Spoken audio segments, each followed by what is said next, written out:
कर्नाटक में मुस्लिम आरक्षण को लेकर राज्यसभा में जबरदस्त हंगामा, पक्ष और विपक्ष के बीच हुई तीखी बहस। कर्नाटक आरक्षण को लेकर लोकसभा में भी हंगामा। किरण रिजिजू ने डीके शिव कुमार के बयान पर आपत्ति जताई, कहा डीके शिव कुमार को बर्खास्त करे कांग्रेस। राज्यसभा में जेपी नड्डा ने कहा कांग्रेस ने संविधान की धज्जियां उड़ाई, धर्म के आधार पर आरक्षण नहीं हो सकता, कांग्रेस संविधान बदलने की कोशिश में। रिजिजू ने कहा भारत के संविधान के साथ खिलवाड़ नहीं करने देंगे, संविधान में धर्म के आधार पर आरक्षण की अनुमति नहीं। नड्डा के आरोपों पर खड़गे का जवाब, बोले संविधान कोई नहीं बदल सकता, हम हर हाल में संविधान की रक्षा करते हैं। सरकारी टेंडर में 4% मुस्लिम आरक्षण पर बोले डेप्यूटी सीएम डीके शिव कुमार, हम लोग सभी ओबीसी समुदाय का संरक्षण कर रहे हैं। डीके शिव कुमार के बयान पर गिरिराज सिंह ने कहा कांग्रेस का असली चेहरा सामने आया, राहुल गांधी जवाब दें, पहले मुसलमानों को आरक्षण दिया, अब संविधान बदलने की बात कर रहे हैं। बीजेपी महासचिव तरुण चुग ने भी डीके शिव कुमार के बयान की निंदा की, कहा संविधान बदलने की बात करना निंदनीय, ये किसी बड़े षड्यंत्र का हिस्सा, हम ऐसा कभी नहीं होने देंगे। मुस्लिम आरक्षण को लेकर डीके शिव कुमार के बयान पर बीजेपी सांसद संबित पात्रा ने कहा, उन्होंने साफ कहा कि वो मुसलमानों को आरक्षण देने के लिए संविधान बदलने को तैयार हैं, ये बाबा साहेब के संविधान के साथ मजाक है। वीडियो सामने आने के बाद शिवसेना शिंदे गुट के कार्यकर्ता भड़के, कुणाल कामरा के खिलाफ मुंबई में खार पुलिस स्टेशन में एफआईआर और शिकायत दर्ज कराई। नाराज शिव सैनिकों ने खार वेस्ट में दी यूनिकॉन्टिनेंटल क्लब में तोड़फोड़ की, कुणाल कामरा को गिरफ्तार करने की मांग। शिंदे पर टिप्पणी करने से मचे बवाल के बीच कुणाल कामरा का पोस्ट, संविधान की कॉपी के साथ अपनी तस्वीर ट्वीट की, लिखा यही एकमात्र रास्ता है। कुणाल कामरा मामले पर सीएम देवेंद्र फडणवीस ने कहा कॉमेडी करने का सभी को अधिकार, किसी का अपमान करने का नहीं, उन्हें माफी मांगनी चाहिए। फडणवीस ने कहा जनता ने बता दिया कौन गद्दार है कौन खुददार, गद्दारी करने वालों को जनता ने घर बैठा दिया। महाराष्ट्र के मंत्री योगेश रामदास कदम ने कहा संविधान में अभिव्यक्ति की स्वतंत्रता है, लेकिन संवैधानिक पदों पर बैठे लोगों का अपमान करने का अधिकार नहीं है। ठाणे में कुणाल कामरा के खिलाफ शिव सैनिकों ने जबरदस्त प्रदर्शन किया, कुणाल कामरा की फोटो जलाकर तुरंत एक्शन की मांग की। कुणाल कामरा के स्टूडियो में तोड़फोड़ के मामले में पुलिस का एक्शन, शिवसेना शिंदे गुट के 11 लोगों को पुलिस ने गिरफ्तार किया। शिंदे गुट के नेता कृष्णा हेगड़े ने कहा उप मुख्यमंत्री को लेकर इस तरह शब्दों का इस्तेमाल कतई बर्दाश्त नहीं, कुणाल कामरा को शिवसेना के स्टाइल में ट्रीटमेंट मिलेगा। शिवसेना यूबीटी के नेता संजय राउत कुणाल कामरा के समर्थन में उतरे, कहा कुणाल ने महाराष्ट्र की राजनीति पर एक व्यंग्यात्मक गाना लिखा तो शिंदे गैंग को मिर्ची लगी। शिवसेना यूबीटी के नेता आदित्य ठाकरे ने एकनाथ शिंदे पर पलटवार कर कहा कायर गैंग ने कॉमेडी शो का मंच तोड़ा, कुणाल कामरा ने जो गाना गाया वो 100% सच था। शिवसेना सांसद नरेश महास्के ने शिवसेना यूपीटी गुट और संजय राउत पर तीखा प्रहार किया। संजय राउत पर पैसे देकर एकनाथ शिंदे पर अभद्र कमेंट करने का आरोप लगाया। कुणाल कामरा को लेकर कांग्रेस सांसद इमरान मसूद ने कहा सरकार आलोचना को बर्दाश्त नहीं कर पा रही है, उनके स्टूडियो में तोड़फोड़ करना दुखद, ये लोग राज्य को बर्बाद कर रहे हैं। कुणाल कामरा के स्टूडियो में तोड़फोड़ पर कांग्रेस नेता अतुल लोढ़े ने बोला हम तोड़फोड़ का समर्थन नहीं करते, अपने आपको दायरे में रखना चाहिए और साथ ही कानून का सहारा लेना चाहिए किसी दिक्कत पर। अतुल ने कहा कामरा एक कॉमेडियन और लेखक हैं जो समाज में होते हैं उस पर टिप्पणी करते हैं, उनकी टिप्पणियों से शिवसेना परेशान क्यों। कुणाल कामरा मामले पर कांग्रेस सांसद प्रमोद तिवारी ने कहा संविधान अभिव्यक्ति की स्वतंत्रता देता है, किसी का अपमान हुआ है तो मामले की जांच हो, कोर्ट उन्हें दंडित करेगा, लेकिन गुंडागर्दी करना गलत। कुणाल कामरा विवाद पर डेप्यूटी सीएम अजित पवार ने कहा उन्हें अपने अधिकार के अंदर रहकर बोलना चाहिए, किसी को भी कानून संविधान और नियमों से परे नहीं जाना चाहिए।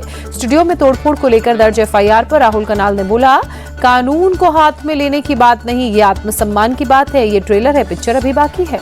जफर अली की गिरफ्तारी पर सपा सांसद रामगोपाल यादव ने उठाए सवाल, कहा बीजेपी सरकार में कोई भी सुरक्षित नहीं, किसी को भी किया जा सकता है गिरफ्तार, मौलिक अधिकारों का नहीं हो रहा पालन। यूपी की योगी सरकार के 8 साल पूरे, सीएम योगी ने प्रेस कॉन्फ्रेंस कर सरकार की उपलब्धियां गिनाई, कामकाज का रिपोर्ट कार्ड भी पेश किया। सीएम योगी ने कहा बीते 8 साल में यूपी में हर क्षेत्र में तेजी से विकास हुआ, यूपी के सामने पहले पहचान का संकट था। योगी आदित्यनाथ ने कहा आज उत्तर प्रदेश में कानून का राज है, पहले यूपी में दंगे होते थे, जनता ने अराजकता का तांडव झेला, पहले बेटी और कारोबार असुरक्षित थे।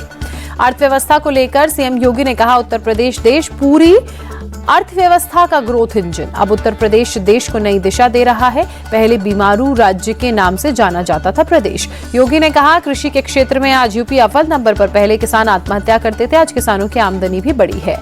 संसद परिसर में सपा सांसदों का प्रदर्शन, यूपी की कानून व्यवस्था को लेकर सरकार के खिलाफ नारेबाजी की। योगी सरकार के 8 साल पूरे होने पर डेप्यूटी सीएम ब्रजेश पाठक ने कहा यूपी की कानून व्यवस्था पिछले 8 सालों से देश में नंबर 1, विपक्ष केवल जातिवाद और तुष्टीकरण की राजनीति करता है। उत्तर प्रदेश के मुख्यमंत्री के तौर पर योगी आदित्यनाथ के 8 साल पूरे, लखनऊ में पोस्टर लगे, सरकार की उपलब्धियां गिनाई गई। बीजेपी नेता अपर्णा यादव ने कहा पिछले 8 सालों में उत्तर प्रदेश में अप्रत्याशित बदलाव महसूस किए गए, महिला उत्थान, लॉ एंड ऑर्डर, इंफ्रास्ट्रक्चर को लेकर बहुत काम। उत्तर प्रदेश की मंत्री बेबी रानी मौर्य ने कहा पिछले 8 साल में सीएम योगी ने महिला सशक्तिकरण के लिए बहुत काम किया, योगी सरकार के 8 साल पूरे होने पर आराधना मिश्रा ने कहा, 8 साल में कुछ भी नया काम नहीं किया गया, सरकार पूरी तरह से फेल साबित हुई। योगी सरकार के 8 साल पूरे होने पर सपा प्रमुख अखिलेश यादव का ट्वीट लिखा, 8 साल उत्तर प्रदेश बर्बाद और सवाल ही सवाल। यूपी कांग्रेस चीफ अजय राय ने कहा, यूपी में जंगल राज है, योगी सरकार विकास के सारे आंकड़े गलत दिखा रही है।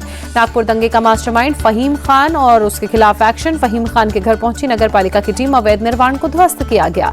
अवैध निर्माण को लेकर प्रशासन ने पहले ही नोटिस दिया था। मास्टरमाइंड फहीम खान के खिलाफ दर्ज है देशद्रोह का मुकदमा। नागपुर में एक हफ्ते बाद आज सभी बाजार खुले, हालात सुधरने के बाद 11 थाना क्षेत्रों से पूरी तरह से कर्फ्यू हटाया गया। नागपुर में पहले की तरह जगह जगह पुलिस बल की तैनाती रहेगी, एहतियात के तौर पर सुरक्षा में कोई कटौती नहीं की जाएगी। नागपुर के महल मार्केट एरिया में पुलिस ने फ्लैग मार्च किया। पुलिस कमिश्नर ने कहा, इलाके में अब शांति है, सभी धर्मों के लोग एक दूसरे का सम्मान करें। नागपुर हिंसा में अब तक कुल 13 FIR दर्ज, 115 लोगों को पुलिस ने हिरासत में लिया। संभल में हिंसा भड़काने के आरोप में जामा मस्जिद के सदर जफर अली गिरफ्तार, 2 दिन की न्यायिक हिरासत में मुरादाबाद की जेल भेजा गया। जफर अली की गिरफ्तारी का वहां मौजूद वकीलों ने भी विरोध किया। संभल पुलिस के खिलाफ नारेबाजी करते हुए गाड़ी के पीछे दौड़े वकील। गिरफ्तारी से पहले जफर से SIT ने लंबी पूछताछ की। संभल हिंसा से जुड़े मामले में सवाल जवाब। संभल के SP KK बिश्नोई ने कहा, जफर अली की गिरफ्तारी आपराधिक साजिश रचने के लिए हुई है, कई धाराओं में भी केस दर्ज। अपनी गिरफ्तारी के बाद बोले जफर अली, मैंने कोई हिंसा नहीं भड़काई। संभल में शाही जामा मस्जिद की सुरक्षा बढ़ाई गई। जफर अली की गिरफ्तारी के बाद सुरक्षा कड़ी। सपा SP CO ने संवेदनशील इलाकों में फ्लैग मार्च किया। पटना में राबड़ी देवी के आवास के बाहर CM नीतीश के खिलाफ पोस्टर लगे, लिखा, कुर्सी कुर्सी कुर्सी कुर्सी जय है। नीतीश राष्ट्रगान विवाद पर बोले JDU सांसद संजय झा, मुख्यमंत्री काफी सक्रिय हैं, जनता देख रही है किस तरह की भाषा का प्रयोग विपक्ष कर रहा है। नीतीश कुमार को लेकर केंद्रीय मंत्री लल्लन सिंह ने कहा, CM नीतीश पूरी तरह से स्वस्थ हैं, RJD को अपनी चिंता करनी चाहिए, वे लोग बैसाखी के सहारे चल रहे हैं। RJD सुप्रीमो लालू यादव की ओर से आज दावत-ए इफ्तार का आयोजन, महागठबंधन के सभी दलों और नेताओं को आमंत्रित किया गया। LJP प्रमुख चिराग पासवान ने भी आज पटना में इफ्तार पार्टी का आयोजन किया। शाम 6 बजे पार्टी दफ्तर में जुटेंगे रोजेदार। पटना में CM आवास पर इफ्तार पार्टी का आयोजन, गवर्नर आरिफ मोहम्मद खान समेत बड़ी संख्या में रोजेदार और कई नेता शामिल हुए। नीतीश कुमार की इफ्तार पार्टी का कुछ मुस्लिम संगठनों ने बहिष्कार किया, उनके नुमाइंदे इफ्तार में नहीं पहुंचे। JDU विधायक गुलाम गौस ने कहा, नीतीश कुमार ने जितना अल्पसंख्यकों के लिए किया, इतना इससे पहले किसी ने नहीं किया। वक्फ संशोधन बिल को लेकर जम्मू कश्मीर के CM उमर अब्दुल्ला ने कहा, सरकार एक ही धर्म को निशाना बना रही है, मुस्लिम समुदाय की धर्मार्थ गतिविधियां वक्फ के माध्यम से होती हैं। जस्टिस यशवंत वर्मा मामले पर आप सांसद संजय सिंह ने कहा, न्यायपालिका में भ्रष्टाचार बड़ा मुद्दा, सदन में इस पर चर्चा हो, जस्टिस यशवंत का इस्तीफा होना चाहिए। दिल्ली विधानसभा में विपक्ष का हंगामा, आप विधायकों ने सदन में महिला सम्मान योजना पर चर्चा की मांग की। बजट सत्र को लेकर बोले दिल्ली सरकार के मंत्री कपिल मिश्रा, कल मुख्यमंत्री रेखा गुप्ता पेश करेंगे ऐतिहासिक दिल्ली का बजट। बजट सत्र को लेकर नेता प्रतिपक्ष आतिशी ने कहा, उम्मीद है बीजेपी जनता से किए गए वादों को पूरा करेगी, दिल्ली वालों को नहीं मिलेगा धोखा। उत्तर प्रदेश के मुख्यमंत्री योगी आदित्यनाथ ने त्योहारों और कानून व्यवस्था को लेकर बैठक की, वीडियो कॉन्फ्रेंसिंग के जरिए अधिकारी भी जुड़े। बैठक के दौरान मुख्यमंत्री योगी का निर्देश, आने वाले सभी त्योहार शांतिपूर्वक मनाए जाएं, सोशल मीडिया को लेकर अलर्ट रहने के लिए कहा गया। CM योगी ने अधिकारियों को निर्देश दिए, टेम्पो ई-रिक्शा चालकों और किराएदारों का सत्यापन किया जाए, ओवरलोडिंग को 0 पॉइंट पर ही रोका जाए। बैठक में बोले मुख्यमंत्री, धार्मिक स्थलों पर महिला पुलिस कर्मियों की विशेष तैनाती की जाए, सीमावर्ती इलाकों पर कड़ी निगरानी भी रखी जाए। कठुआ में भारतीय सेना और जम्मू कश्मीर पुलिस का सर्च ऑपरेशन, आतंकवादियों के होने की खबर के बाद इलाके में तलाशी अभियान चलाया गया। जम्मू कश्मीर के हीरानगर में सेना के सर्च ऑपरेशन पर बोले deputy CM Surendra Choudhary, police और सुरक्षा बल कर रहे हैं अपना काम, उग्रवाद का कोई नहीं करता समर्थन। सौरभ हत्याकांड मामले में पुलिस की कार्रवाई तेज, जिस मेडिकल स्टोर से मुस्कान ने दवाई खरीदी वहां पर छापा मारा। मुस्कान किसी बुजुर्ग के साथ दुकान दवाई खरीदने पहुंची थी। बुजुर्ग ने खुद को आरोपी मुस्कान का पिता बताया था। दुकानदार बोला झूठ बोलकर मुस्कान ने दवा खरीदी थी। मेरठ के सौरभ मर्डर केस में नया CCTV, हत्या से ठीक पहले दोस्त के साथ बाइक से खाना ले जाते दिखा सौरभ, घर लौटने के बाद हुआ मर्डर। यूपी के आगरा में पुलिस और बदमाश के बीच मुठभेड़, पुलिस ने एक बदमाश को पकड़ा, आरोपी के खिलाफ 32 से ज्यादा मामले पहले से दर्ज। बहराइच में दक्षिण कोरिया की महिला गिरफ्तार, नेपाल सीमा के जरिए अवैध रूप से भारत में घुसपैठ की कोशिश कर रही थी।